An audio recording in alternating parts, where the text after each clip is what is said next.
ለተረቡ መጋቢት 23 2018 ዓ.ም አመሻሽ ላይ እንገኛለን። ሰላም ጤና ይስጥልን። የተወደዳችሁና የተከበራችሁ የኢትዮስ ሚዲያ ቤተሰቦች እንደምን አመሻችሁ።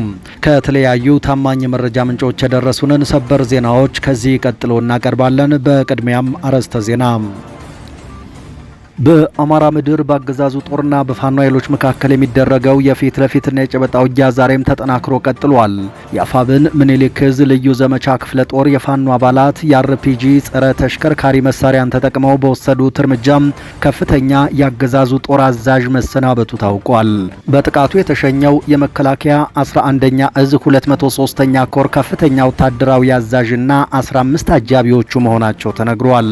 በሌላ በኩል አርበኛውን ለማፈን የተሰማራው የአገዛዙ ኃይል ያልተጠበቀ ሽንፈት አጋጥሞታል። የአማራ ፋኖ ብሔራዊ ንቅናቄ አፋብን የሰሜን አማራ ቀጠና በላይ ዘለቀ ዕዝ የዳግማዊ ቴዎድሮስ 5ኛ ኮር ወታደራዊ አዛዥ የሆኑትን አርበኛ ማርያ አግማሴን ለማፈን ያለ የሌለ ኃይሉን ይዞ የገባው የአገዛዙ ጦር በፋኖ አባላት ብርቱ ምት ተመቶ መመለሱ ተነግሯል። በዝርዝር መረጃው ተዘጋጅቷል። የፌዴራሉ ከፍተኛ ፍርድ ቤት ልደታ ምድብ የጸረ ሽብርና የህገ መንግስታዊ ጉዳዮች ወንጀል ችሎት በእነ ዮሐንስ ቦያለው የሰብአዊ መብት አያያዝ ዙሪያ አዳዲስ ትዕዛዞች መስጠቱ ተሰማ። ተከሳሾች በእስር ላይ እያሉ ብሔር ተኮር ስድብና ማስፈራሪያ ደርሶብናል በማለት ላቀረቡት አቤቱታ ፖሊስ እስካሁን ያደረገውን ማጣራት ባለማቅረቡ በቀጣይ ቀጠሮ ምርመራ ማድረጉን የሚያሳይ መዝገብ እንዲያቀርብ ችሎቱ አዟል። የችሎቱ ዝርዝር መረጃም ደርሶናል፣ የምናሰማችሁ ይሆናል። ታዋቂው ድምፃዊ ሳሚዳን በማህበራዊ ትስስር ገጹ ባጋራው ቪዲዮ እምነታቸውን ስለሚቀይሩ በተለይ ከኦርቶዶክስ ወደ ፕሮቴስታንት ቤተ እምነት ስለሚሸጋገሩ ሙዚቀኞችና ድምፃውያን ሰፋ ያለ አስተያየት ሰጥቷል። ድምፃዊው በዚሁ ማብራሪያው አርቲስቶቹ እምነታቸውን ሲቀይሩ ስለነበሩበት የሙዚቃ ሕይወት የሚሰጡትን አሉታዊ መግለጫና የዘማሪነት ሽግግራቸውን ተችቷል። ድምፃዊው በመልእክቱ አርቲስቶቹ እምነታቸውን በሚቀይሩበት ወቅት ጥልቅ አዘቅት ውስጥ ነበርን በማለት የሚሰጡት መግለጫ እንደሚገርመው ገልጿል። ይህ የሳሚዳን ከበድ ያለ አስተያየት የተሰጠው ሰሞኑን አቤል ሙልጌታ ከኦርቶዶክስና ከሙዚቃ ወጥቻለሁ በማለት የሰጠውን አስተያየት ተከትሎ ነው። በዝርዝር መረጃችን የምንነግራችሁ ይሆናል። በየመን በረሃ የተዘረጋው አደገኛ የደላሎች መረብ በርካታ ኢትዮጵያውያንን እየበላ መሆኑ ታወቀ። የአንድ ልጅ እናት የሆነችው ወይዘሮ ሀና ከሳውዲ አረቢያ ወደ ኢትዮጵያ ለመመለስ ጉዞ ከጀመረች በኋላ ያለችበት ሁኔታ አለመታወቁ በመላ ኢትዮጵያውያን ዘንድ ከፍተኛ ስጋትና የትመጣለች ተስፋን አንግሷል። ሀና በእርግጥም ሞታለች የሚሉ መረጃዎች ቢሰራጩም በተደረጉ ማጣራቶች ግን በአሁኑ ወቅት በህገወጥ አዘዋዋሪዎች እጅ ታፍና ልትሆን እንደምትችል የሚያሳዩ ፍንጮች ይበልጥ እየጠነከሩ መጥተዋል። ጉዳዩ በማህበራዊ ሚዲያም መነጋገሪያ ሆኗል። ስለ ሀና የወጡ አዳዲስ መረጃዎችን እናሰማችኋለን። ከወደ ቱርክ ትራምፕን ያስደነገጠ አዲስ መረጃ ተሰማም። ቱርክ ለኢራን ወታደራዊ ድጋፍ እንደምትሰጥ ማስታወቋ መነጋገሪያ ሆኗል። በኔቶ ውስጥም ከፍተኛ ድንጋጤ ተፈጥሯል። በመካከለኛው ምስራቅ እየተካሄደ ባለው ጦርነት ውስጥ ያልተጠበቀ የታሪክ መገለባበጥ እየተከሰተ ይገኛል።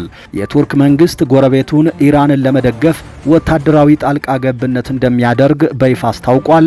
ይህ ጉዳይ አሜሪካን ጨምሮ እስራኤልንና ሌሎች ሀገራትን ድንጋጤ ውስጥ ከቷል። በዝርዝር መረጃችን እናሰማችኋለን። ክቡራትና ክቡራን ቆይታችሁን ከኛ ጋር ካደረጋችሁ እነዚህን ዋና ዋና ጉዳዮች ጨምሮ ሌሎችንም መረጃዎች ቀጥለን በዝርዝርና በትንታኔ የምናቀርብላችሁ ይሆናል። ለኢትዮስ ሚዲያ አዲስ የሆናችሁ ካላችሁ ቻናላችንን ሰብስክራይብ ማድረጋችሁን እርግጠኛ ሁኑ። ምክንያቱም በየቀኑ አዳዲስ መረጃዎችን ከሚዲያችን ታገኛላችሁ። አሁን በቀጥታ ወደ ዝርዝር መረጃው።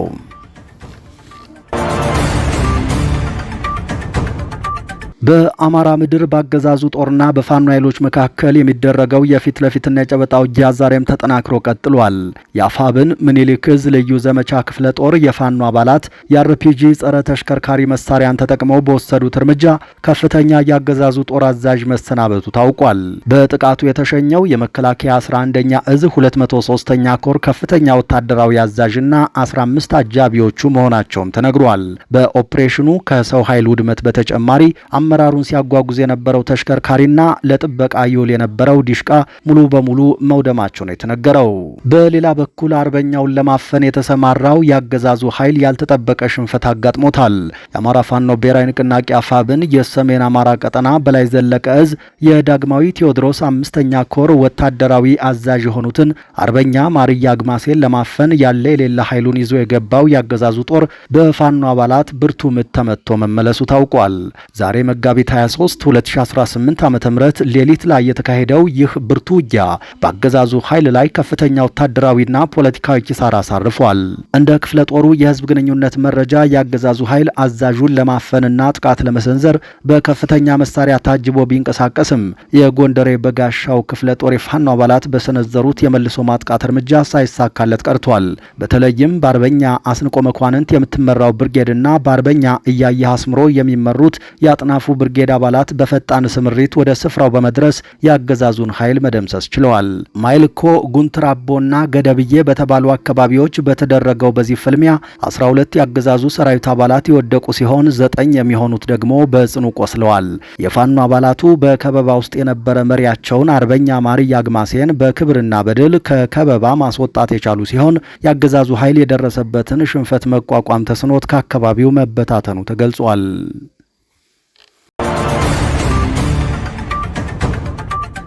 የፌዴራሉ ከፍተኛ ፍርድ ቤት ልደታ ምድብ የጸረ ሽብርና የህገ መንግስታዊ ጉዳዮች ወንጀል ችሎት በእነ ዮሐንስ ቦያለው የሰብአዊ መብት አያያዝ ዙሪያ አዳዲስ ትዕዛዞች መስጠቱን ለመስማት ተችሏል። ተከሳሾች በእስር ላይ እያሉ ብሔር ተኮር ስድብና ማስፈራሪያ ደርሶብናል በማለት ላቀረቡት አቤቱታ ፖሊስ እስካሁን ያደረገውን ማጣራት ባለማቅረቡ በቀጣይ ቀጠሮ ምርመራ ማድረጉን የሚያሳይ መዝገብ እንዲያቀርብ ችሎቱ ትዕዛዝ ሰጥቷል። ፖሊስ በማረሚያ ቤት ኃላፊዎች ላይ አደረግኩ ያለውን ምርመራ በዝርዝር እንዲያቀርብ ችሎቱ ትዕዛዝ ሰጥቷል። ችሎቱ አቃቢ ህግ ቀደም ሲል ያቀረባቸውን የሰውና የሰነድ ማስረጃዎች መርምሮ የመከላከያ ብይን ለመስጠት ለሚያዝያ 15 ቀጠሮ ሰጥቷል።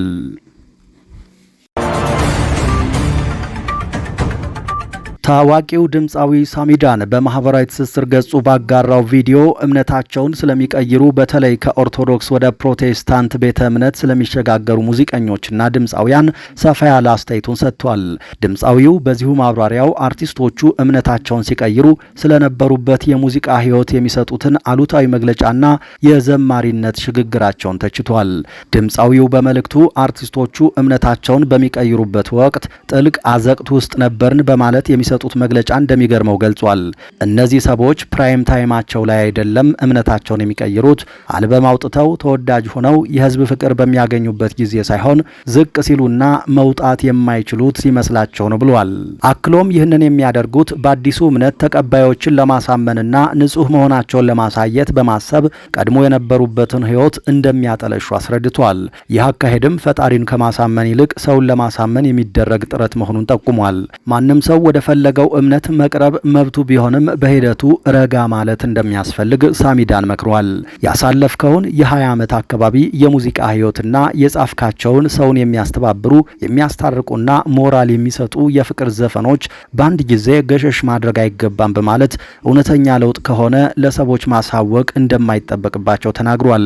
የገንዘብ ጥቅም ታስቦበት የሚደረግ ካልሆነ በቀር ፈጣሪ የሰውን የውስጥ ማንነትና ልብ ስለሚያይ ማስመሰል አያስፈልግም ሲል አጽንኦት ሰጥቷል።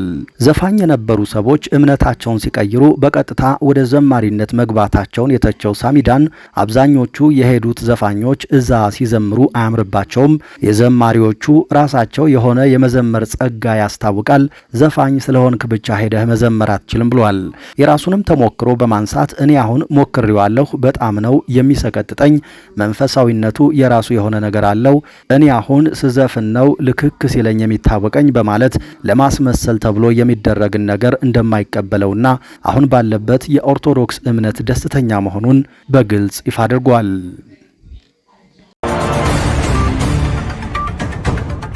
በየመን በረሃ የተዘረጋው አደገኛው የደላሎች መረብ በርካታ ኢትዮጵያውያንን እየበላ መሆኑ ታወቀ። የአንድ ልጅ እናት የሆነችው ወይዘሮ ሀና ከሳውዲ አረቢያ ወደ ኢትዮጵያ ለመመለስ ጉዞ ከጀመረች በኋላ ያለችበት ሁኔታ አለመታወቁ በመላ ኢትዮጵያውያን ዘንድ ከፍተኛ ስጋትና የትመጣለች ተስፋን አንግሷል። ሀና በእርግጥም ሞታለች የሚሉ መረጃዎች ቢሰራጩም በተደረጉ ማጣራቶች ግን በአሁኑ ወቅት በህገወጥ አዘዋዋሪዎች እጅ ታፍና ልትሆን እንደምትችል የሚያሳዩ ፍንጮች ይበልጥ እየጠነከሩ መጥተዋል። ይህ የሀና ጉዳይ በየመን በረሃዎችና በአጎራባች ሀገራት ድንበር ላይ በህገወጥ አዘዋዋሪዎችና ደላሎች የተዘረጋው የወንጀል ሰንሰለት ምን ያህል ስር የሰደደ መሆኑን ዳግም ለዓለም አጋልጧል። እነዚህ ደላሎች የዜጎችን ህይወት ለአደጋ በማጋለጥ ለግል ጥቅማቸው የሚነግዱ ሲሆን የኢትዮጵያው አገዛዝ ይህንን ግዙፍ የወንጀል መረብ የመበጣጠስና ወንጀለኞችን አድኖ ለህግ የማቅረብ ትልቅ የታሪክ ኃላፊነት ቢኖርበትም በሚዲያ እንኳን አንዲት መግለጫ ሲሰጥ እንኳን አይሰማም። ከጎረቤት ሀገራትና ከዓለም አቀፍ ተቋማት ጋር በመተባበር በእነዚህ አደገኛ ደላሎች ላይ የሚወሰደው እርምጃ ካልጠነከረ ወደፊትም የብዙ ሀናዎች ህይወት በደላሎች እጅ መውደቁና መጥፋቱ የማይቀር መሆኑን ታዛቢዎች እያስጠነቀቁ ነው። የአንድ ልጅ እናት የሆነችውን ወጣት አፍኖ ማስቀመጥ ከኢትዮጵያውያን መልካም ስነ ምግባር ባህልና እሴት ጋር ፍጹም የሚቃረን ተግባር ነው። በመሆኑም ሀናን አፍነው የያዙ አካላት ያለምንም ቅድመ ሁኔታ እንዲለቋትና ከልጇ ጋር እንድትቀላቀል ሰብአዊ ጥሪም ቀርበዋል።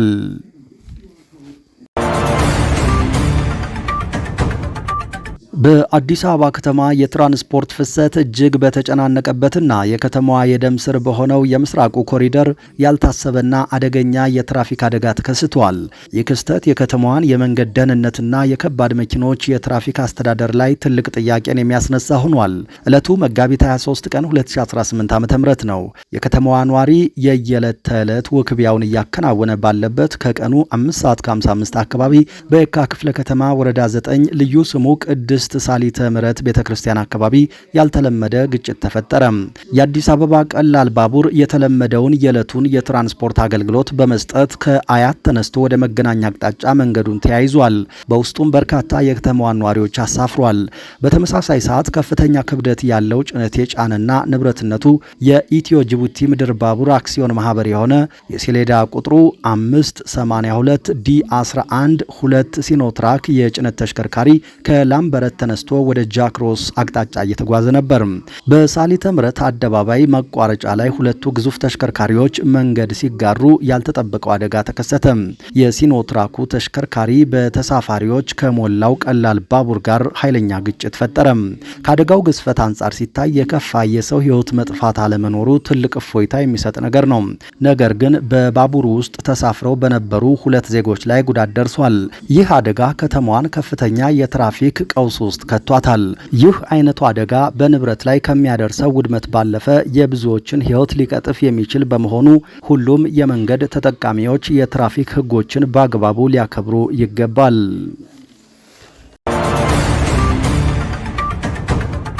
ቱርክ ለኢራን ወታደራዊ ድጋፍ እንደምትሰጥ አስታወቀች። በኔቶ ውስጥ ከፍተኛ ድንጋጤ ተፈጥሯል። በመካከለኛው ምስራቅ እየተካሄደ ባለው ጦርነት ውስጥ ያልተጠበቀ የታሪክ መገለባበጥ እየተከሰተ ይገኛል። የቱርክ መንግስት ጎረቤቱን ኢራንን ለመደገፍ ወታደራዊ ጣልቃ ገብነት እንደሚያደርግ በይፋ አስታውቋል። ፕሬዝደንት ረሲብ ጣይብ ኤርዶዋን እንደገለጹት አጋር ኃይሎች የኩርድ ታጣቂ ቡድኖችን ለጦርነቱ መጠቀሚያ ካደረጉ የቱርክ ጦር በቀጥታ ወደ ጦርነቱ በመግባት የኢራን ወገን ይሆናል። ይህ ውሳኔ በቱርክና በአሜሪካ መካከል ያለውን ስትራቴጂካዊ ግንኙነት እጅግ አደገኛ ደረጃ ላይ ጥሎታል። ቱርክ የኩርድ ታጣቂዎች ከታጠቁ በሀገሬ ድንበር ውስጥ አመጽ ይቀሰቅሳሉ በሚል ከፍተኛ ስጋት አድሮባታል። የኔቶ አባል የሆነችው ቱርክ ከወታደራዊ ጓደኛዋ አሜሪካ ፍላጎት በተቃራኒ መቆሟ የቀጠናውን የጸጥታ ሁኔታ ሙሉ በሙሉ ሊቀይረው እንደሚችል ተነግሯል። በአሁኑ ወቅት የቱርክ ጦር በድንበር አካባቢ ያለውን ወታደራዊ ንቃት በከፍተኛ ሁኔታ ያጠናከረ ሲሆን ዓለም አቀፍ ዲፕሎማቶች ውጥረቱ ወደ ሰፋ የጦርነት ሁኔታ እንዳያመራ ለማስታረቅ ጥረት እያደረጉ ይገኛል።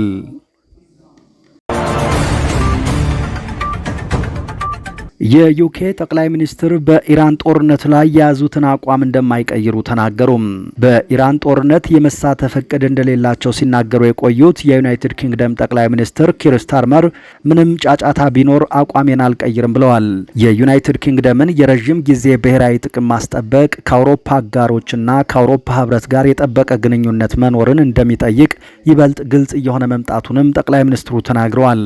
ስታርመር የኢራን ጦርነትን በተመለከተ ዛሬ በሰጡት ጋዜጣዊ መግለጫ ከአሜሪካ ፕሬዝዳንት ዶናልድ ትራምፕ ጋር ግንኙነታቸው እየሻከረ በመሆኑ ከአውሮፓ ጋር ያላቸውን ትስስር እያጠበቁ መሆኑን ተጠይቀዋል።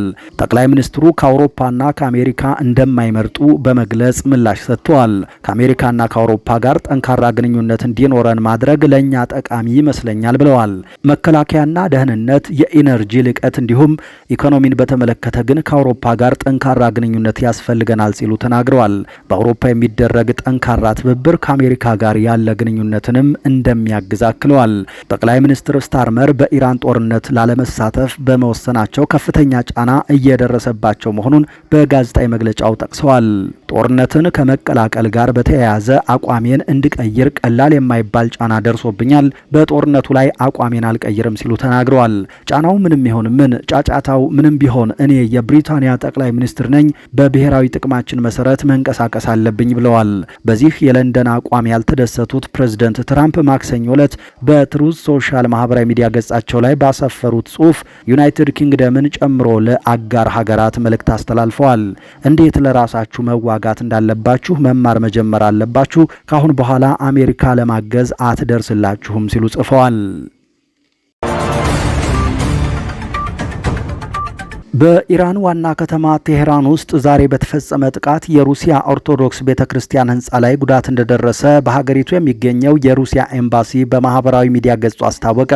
ኤምባሲው ቴሄራን በሚገኘው የቅዱስ ኒኮላስ የኦርቶዶክስ ቤተክርስቲያን አቅራቢያ 2 ጊዜ ጥቃት ተፈጽሞ የቤተክርስቲያኑ ዋና ህንፃ፣ የእንግዶች ማረፊያና ሌሎች ቁሳቁሶች ላይ ጉዳት ደርሷል ብለዋል።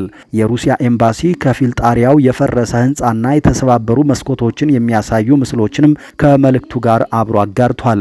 በቤተ ክርስቲያኑ ላይ ጥቃቱ የተፈጸመው ለክርስቲያኖች ዋነኛ የሆነው የትንሣኤ በዓል እየተቃረበ ባለበት በአሁኑ ጊዜ መሆኑ የአሜሪካና የእስራኤል ወታደራዊ ጀብደኝነት በኢራን የሚገኙ የኦርቶዶክስ እምነት ተከታዮች የሚሰባሰቡበትን ስፍራ አሳጥቷቸዋል ሲል ኤምባሲው ወቅሷል።